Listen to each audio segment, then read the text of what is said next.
Arya membangun kerajaan kulinernya dari sebuah gerobak kecil di pinggir jalan. 20 tahun kemudian, di usianya yang 38 tahun, ia berdiri di lobi pusat restorannya yang megah, PT Rasa Harum Mewangi, salah satu perusahaan food and beverage terbesar di Indonesia. 50 cabang tersebar di seluruh negeri, dan setiap satu hidangan yang keluar dari dapurnya adalah hasil dari resep yang ia jaga seperti menjaga nyawanya sendiri. Rahasia terbesar Arya bukan terletak pada gedung atau cabangnya, tapi pada resep-resep yang tersimpan di brankas khusus di lantai 3 kantornya. Resep sambal legendaris yang menjadi signature, resep bumbu rahasia yang membuat pelanggan kembali lagi, dan formula saus yang bahkan chef terbaiknya hanya tahu setengahnya.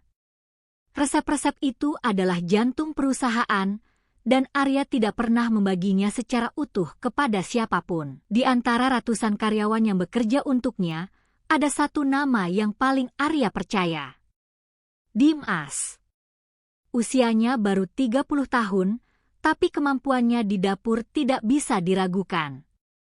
Ia masuk sebagai chef junior 3 tahun lalu, dan dalam waktu singkat naik menjadi kepala dapur pusat. Arya melihat dirinya sendiri di Dimas, pekerja keras, cerdas, dan punya insting kuliner yang tajam. Arya sering mengajak Dimas makan siang bersama di kantornya, membicarakan menu baru dan strategi ekspansi. Ia membagi visinya tentang membuka cabang di luar negeri tahun depan, tentang menu baru yang sedang ia kembangkan, dan tentang resep-resep yang akan menjadi senjata utama ekspansi itu. Dimas mendengarkan setiap kata dengan penuh perhatian, dan Arya tidak pernah menyangka bahwa perhatian itu memiliki harga. Tapi Dimas memiliki kehidupan lain yang tidak diketahui siapapun di PT Rasa Harum Mewangi. Setiap Jumat malam, ia mengganti baju chefnya dengan jaket hitam, dan menyetir mobilnya ke sebuah restoran mewah di sisi lain kota. Di sana, di meja VIP paling pojok, seorang pria berjas abu-abu sudah menunggunya. Pak Gunawan, CEO PT Sajian Luar Biasa, kompetitor terbesar Arya. Hubungan Dimas dan Pak Gunawan sudah berjalan selama 2 tahun. Pak Gunawan membayar Dimas 50 juta rupiah setiap bulan, lebih besar dari gaji resminya di PT Rasa Harum Mewangi, untuk setiap informasi yang ia berikan. Strategi pemasaran, rencana ekspansi, menu baru yang belum diluncurkan, dan yang paling berharga, resep-resep rahasia yang menjadi nyawa perusahaan Arya. Dimas tahu persis apa yang ia lakukan. Setiap kali ia menyalin resep dari brankas, jantungnya berdebar. Tapi saat ia melihat saldo rekeningnya yang terus bertambah, debaran itu berubah menjadi kepuasan. Ia sudah membeli apartemen baru, mobil baru, dan gaya hidupnya jauh melampaui apa yang bisa ditanggung oleh gaji seorang chef. Tapi tidak ada yang bertanya, karena tidak ada yang curiga. Sementara itu, PT Sajian Luar Biasa milik Pak Gunawan mulai menunjukkan perubahan yang mencurigakan. Menu-menu baru mereka tiba-tiba memiliki cita rasa yang tidak biasa, lebih kaya, lebih kompleks, dan secara misterius mirip dengan apa yang menjadi keunggulan PT Rasa Harum Mewangi. Pelanggan mulai membandingkan, dan beberapa bahkan berpindah karena harganya lebih murah. Arya mulai merasakan sesuatu yang tidak beres.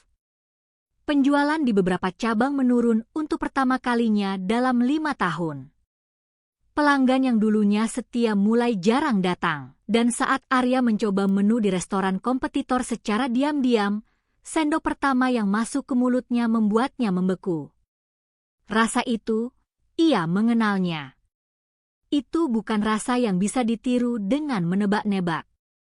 Itu rasa yang hanya bisa datang dari resepnya.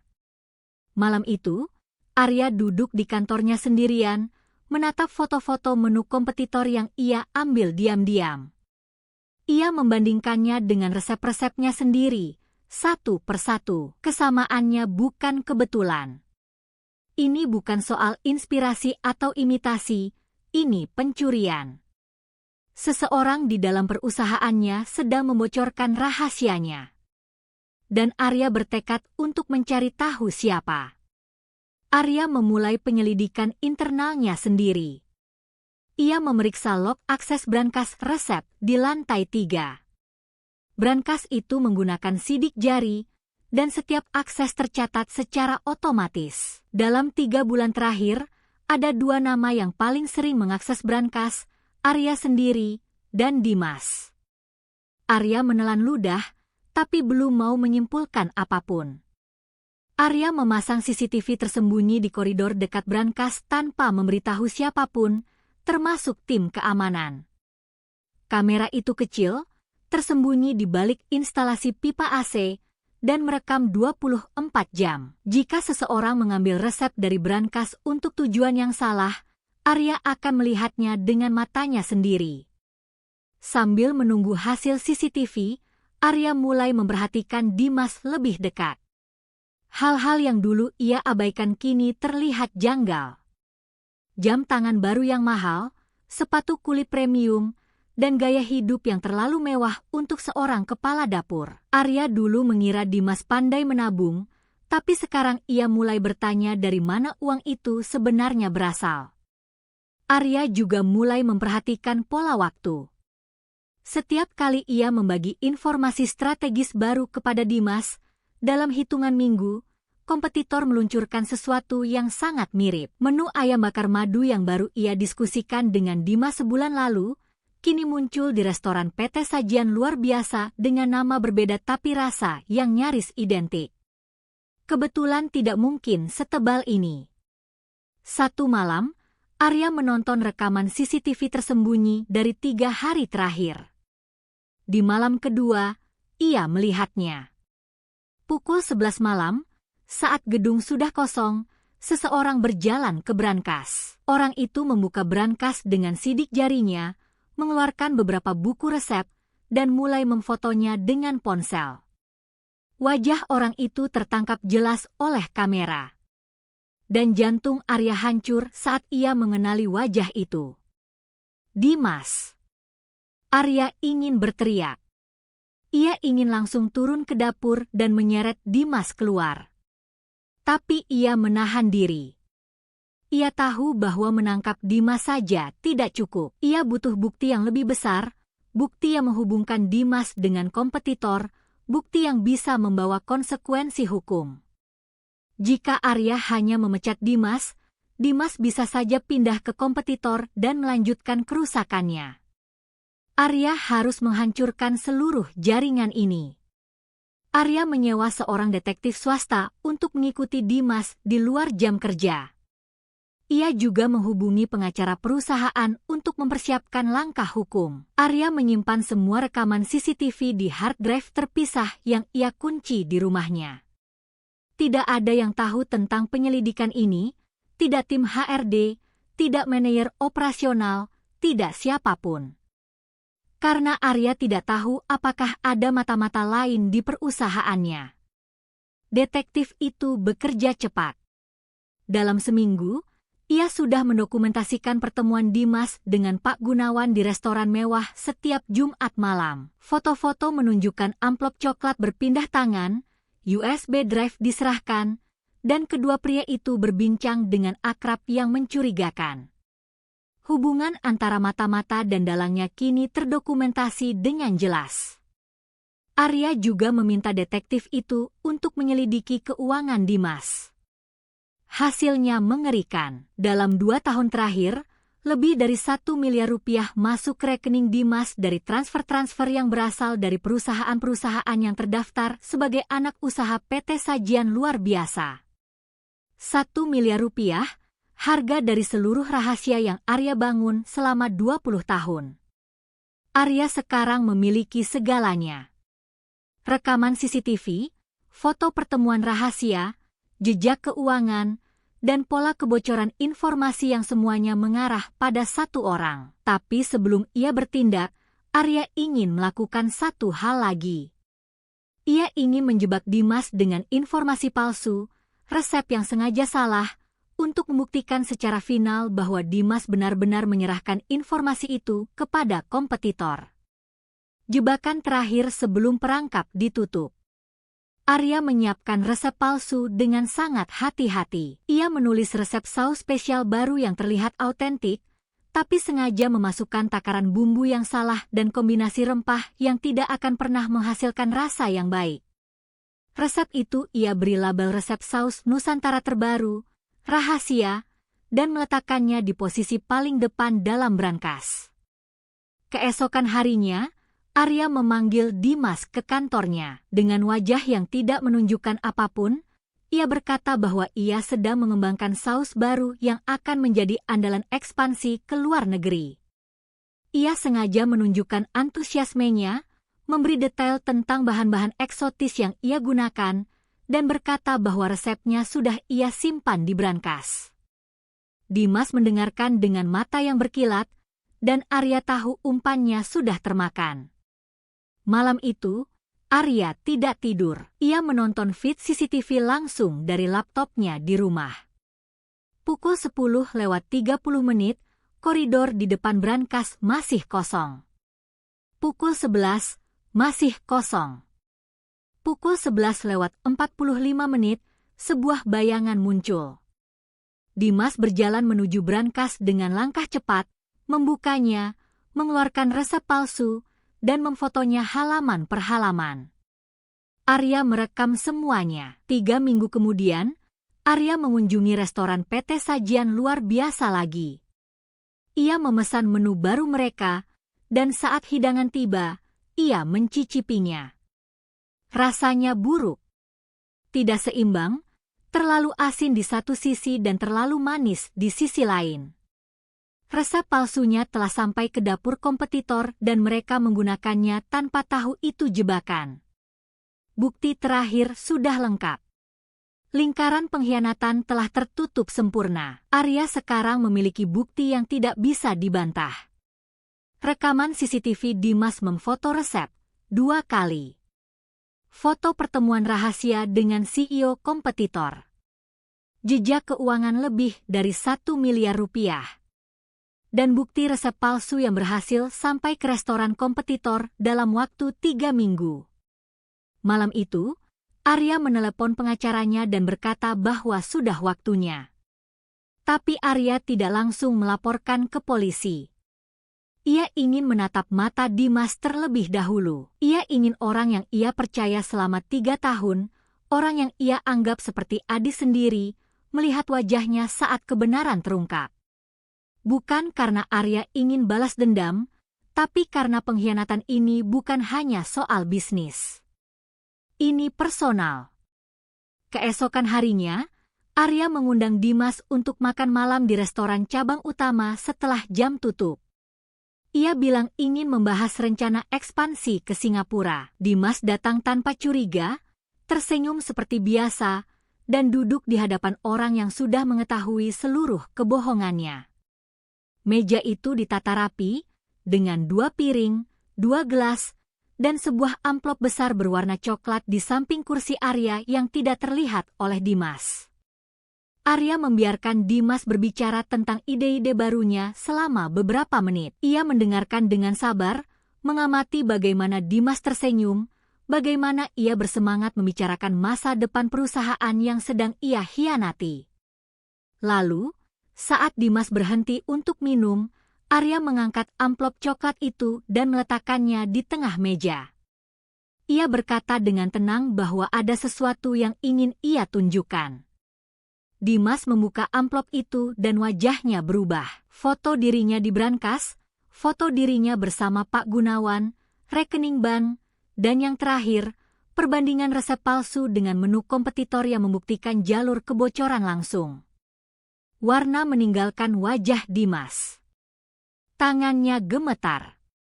Mulutnya terbuka tapi tidak ada kata yang keluar. Topeng 3 tahun runtuh dalam 3 menit.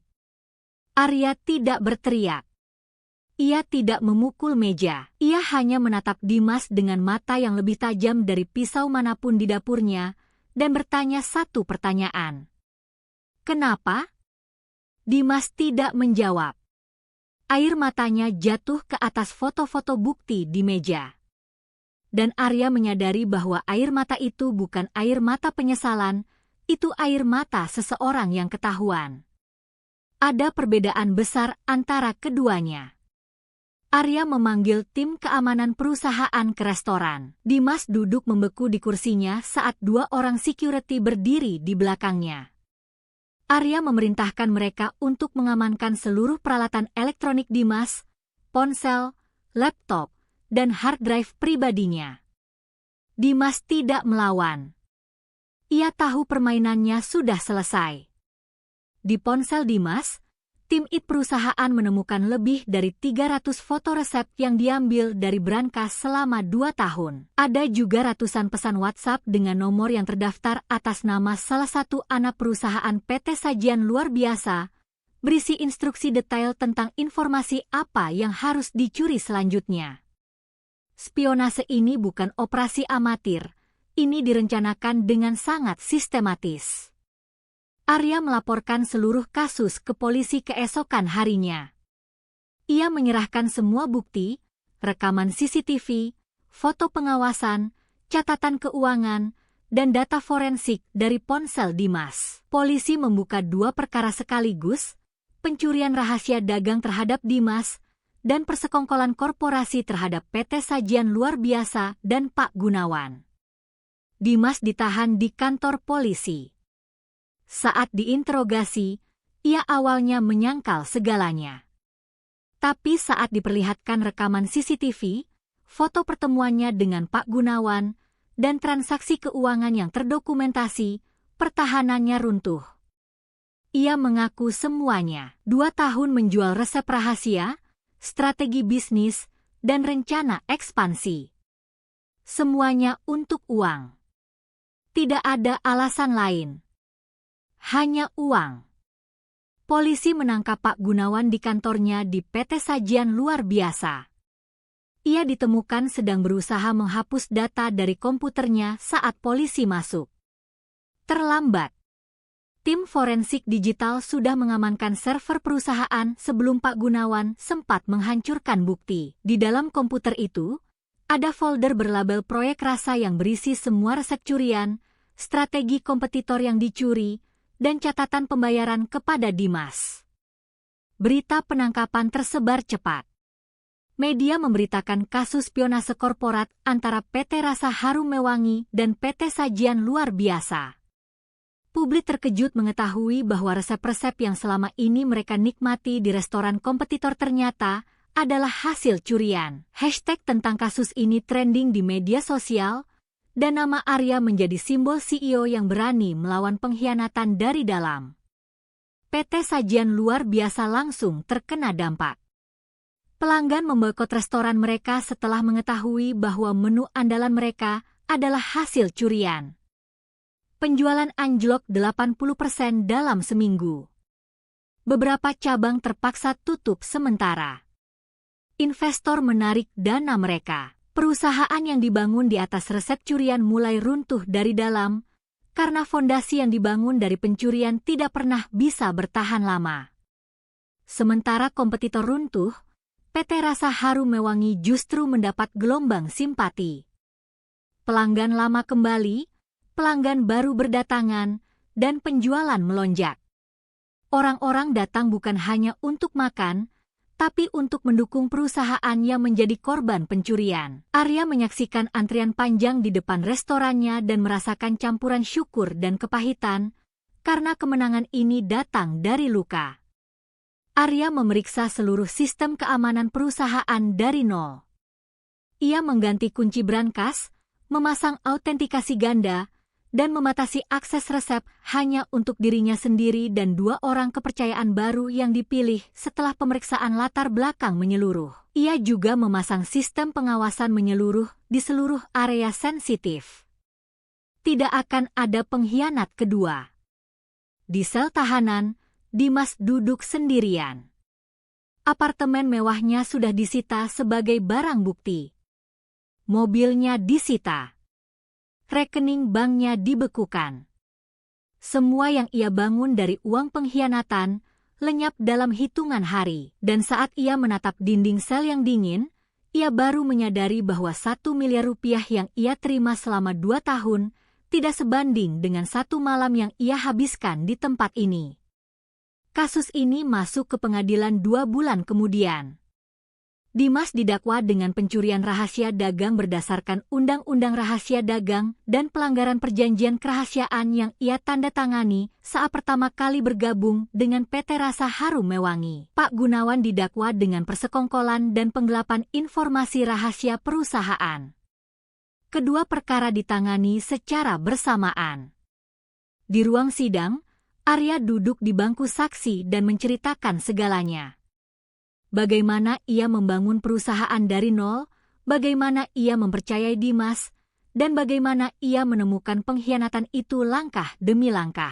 Ruang sidang hening saat Arya menjelaskan jebakan resep palsu dan bagaimana resep itu muncul di restoran kompetitor dalam hitungan minggu. Hakim mencatat setiap kata. Pengacara Dimas mencoba berargumen bahwa Dimas hanyalah pion, bahwa Pak Gunawanlah yang memanipulasinya. Tapi bukti keuangan menunjukkan bahwa Dimas menerima bayaran secara rutin dan konsisten, bukan 1 kali, dan ia secara aktif mencari informasi yang diminta, bukan dipaksa. Dimas bukan korban manipulasi, ia adalah mitra yang bersedia dalam kejahatan ini.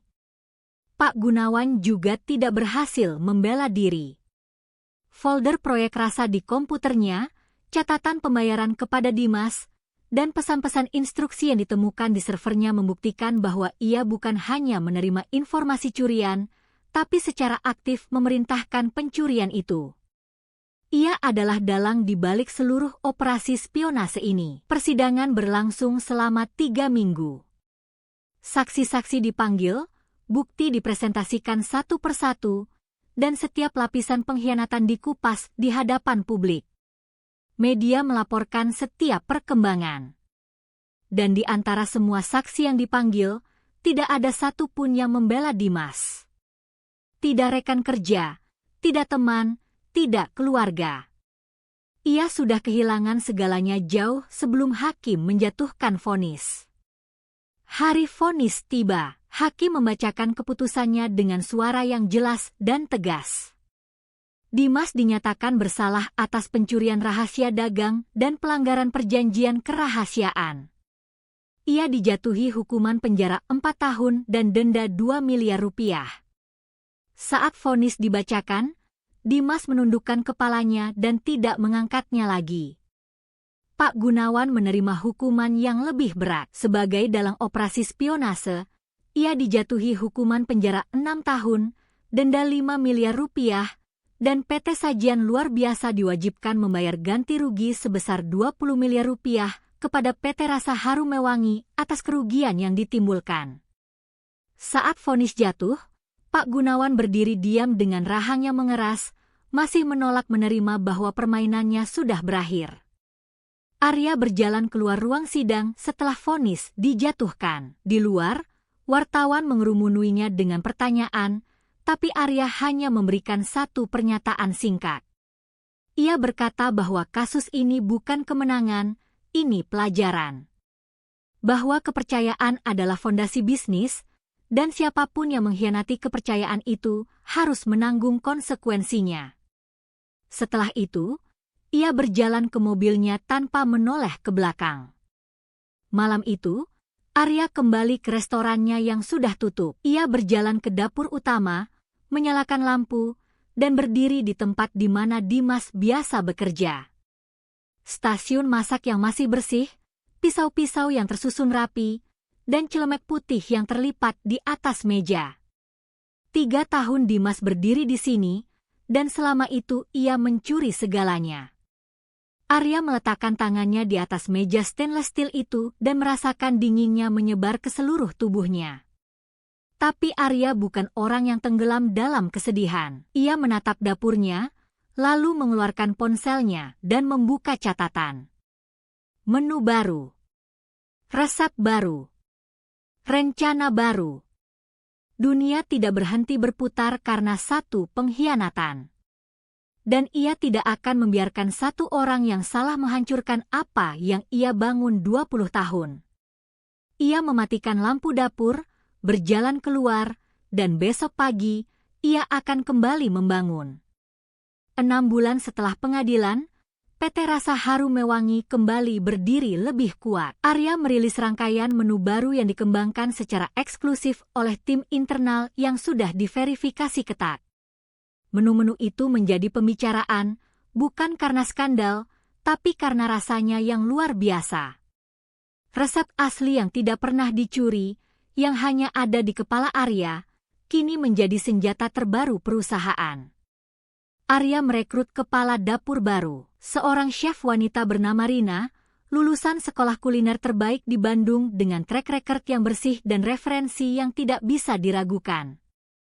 Arya belajar dari kesalahannya. Kali ini, kepercayaan tidak diberikan secara cuma-cuma. Kepercayaan harus diperoleh dengan waktu, transparansi, dan integritas yang teruji. PT Rasa Harum Mewangi membuka cabang baru di Bali dan Surabaya secara bersamaan. Ekspansi yang sempat tertunda karena bocornya strategi kini berjalan dengan keamanan berlapis. Setiap cabang baru dilengkapi sistem keamanan digital, akses terbatas pada informasi sensitif, dan audit internal berkala. Arya tidak akan pernah lagi membiarkan siapapun melihat seluruh gambar bisnisnya. Ganti rugi 20 miliar rupiah dari PT Sajian luar biasa mulai cair setelah proses hukum selesai. Arya menggunakan sebagian dana itu untuk mendirikan program beasiswa bagi calon chef muda dari keluarga kurang mampu. Ia menamakannya Beasiswa Rasa Asli. Karena bagi Arya, kejujuran dan kerja keras harus dihargai, dan generasi chef berikutnya harus memahami bahwa tidak ada jalan pintas yang layak diambil. PT Sajian luar biasa resmi ditutup. Seluruh cabangnya dijual atau disita. Merek yang pernah menjadi kompetitor terbesar Arya kini hanya menjadi nama di arsip pengadilan. Pak Gunawan yang dulu duduk di kursi kulit di kantornya yang mewah, kini duduk di sel penjara yang sempit. Kerajaan yang dibangun dari curian runtuh secepat ia dibangun, karena memang tidak pernah benar-benar kokoh sejak awal. Di penjara, Dimas menerima surat dari pengacara yang memberitahukan bahwa seluruh asetnya telah disita untuk membayar denda dan ganti rugi. Apartemen, mobil, tabungan, semuanya lenyap. Ia menatap surat itu di tangannya dan untuk pertama kalinya, ia benar-benar menyesal. Bukan karena ia tertangkap, tapi karena ia menyadari bahwa ia telah menghancurkan hubungan dengan satu-satunya orang yang pernah benar-benar percaya padanya. Arya menerima penghargaan dari Asosiasi Kuliner Indonesia sebagai CEO yang menunjukkan integritas dalam menghadapi spionase korporat. Ia berdiri di panggung, menerima penghargaan itu, tapi pikirannya melayang ke 3 tahun yang lalu, saat ia dan Dimas pertama kali makan siang bersama di kantornya, saat ia membagi mimpinya dengan orang yang ternyata menjualnya. Penghargaan itu terasa berat di tangannya. Suatu sore, Arya masuk ke dapur restoran saat semua chef sudah pulang. Ia melepas jasnya, menggantungnya di kursi, dan menyalakan kompor. Ia mulai memasak, bukan untuk menu restoran, tapi untuk dirinya sendiri. Tangannya bergerak dari ingatan, memotong bawang, mengaduk bumbu, dan mencium aroma yang membuatnya jatuh cinta pada dunia kuliner 20 tahun yang lalu. Di dapur kosong itu, ia bukan CEO, ia hanya seorang chef yang mencintai masakannya. Arya duduk di meja restoran yang kosong, memakan masakannya sendiri. Rasa itu sempurna. Dan saat ia menelan suapan terakhir, ia tersenyum. Bukan karena ia menang di pengadilan, bukan karena kompetitornya hancur, tapi karena masakannya masih enak. Karena setelah semua pengkhianatan dan semua rasa sakit, hal yang paling penting tetap utuh, passionnya terhadap rasa yang jujur. Keesokan pagi, Arya berdiri di depan gedung PT Rasa Harum Mewangi saat matahari terbit. Gedung itu masih berdiri. Resep-resepnya masih aman. Dan dapurnya masih hidup. Ia membangun semua ini dari gerobak pinggir jalan, bertahan dari pengkhianatan orang terdekatnya, dan masih berdiri di sini. Karena dalam dunia bisnis, pengkhianat akan datang dan pergi, Tapi rasa yang dibangun dengan kejujuran tidak akan pernah bisa dicuri oleh siapapun.